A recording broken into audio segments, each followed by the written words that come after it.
ஒரு 12 லட்ச ரூபா தரணும்னு இப்போ சட்டம் இருக்குது. அது என் மசருக்கு சமானம்னு சொல்கிறாரு. அப்போ 1 கோடி ரூபா கொடுத்தா ஒரு வேலை போயிடுவாரா? மிகவும் வேதனை அளிக்கிறது, வருத்தம் அளிக்கிறது. இதை தவிர்த்திருக்கலாம், நன்றாக இருந்திருக்கும், அப்படி செய்தால் நன்றாக இருந்திருக்கும். நாங்கள் இதை எதிர்பார்க்கிறோம்.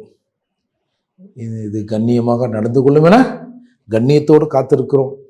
இந்த வார்த்தையெல்லாம் எங்கன்னு தான் கண்டுபிடிச்சாருன்னு தெரியல. அவருக்குன்னு ஒரு 10-50 வார்த்தை ஒதுக்கிட்டானுங்க பொழுது. இந்த மாதிரிலாம் வந்தால் தலைவரை இந்த வார்த்தையை போடுங்க, இதில் இந்த வார்த்தை இதில் போடுங்க அப்படின்னு. அப்புறம் ஏதோ 1 கோடி ரூபா கொடுக்கணும், போகணும், வரணும்.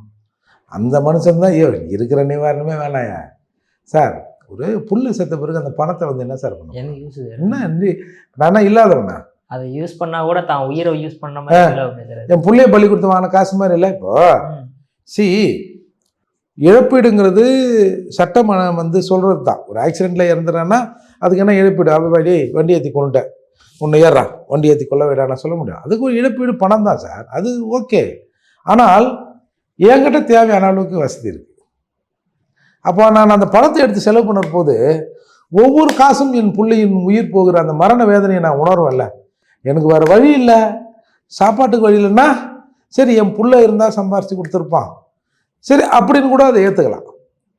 1 கோடி ரூபா கொடு. அப்போது ஒரு 12 லட்ச ரூபா தரணும்னு இப்போ சட்டம் இருக்குது. அது என் மசருக்கு சமானம்னு சொல்கிறாரு. அப்போ 1 கோடி ரூபா கொடுத்தா ஒரு வேலை போயிடுவாரா? பரவாயில்ல, சரி என் பிள்ளை ஏதோ நடந்துடுச்சு, தலைவர் 1 கோடி கொடுக்க சொன்னார், கொடுத்துட்டாங்க, ரொம்ப நன்றி ஐயா. அப்படியா? எப்படி இது?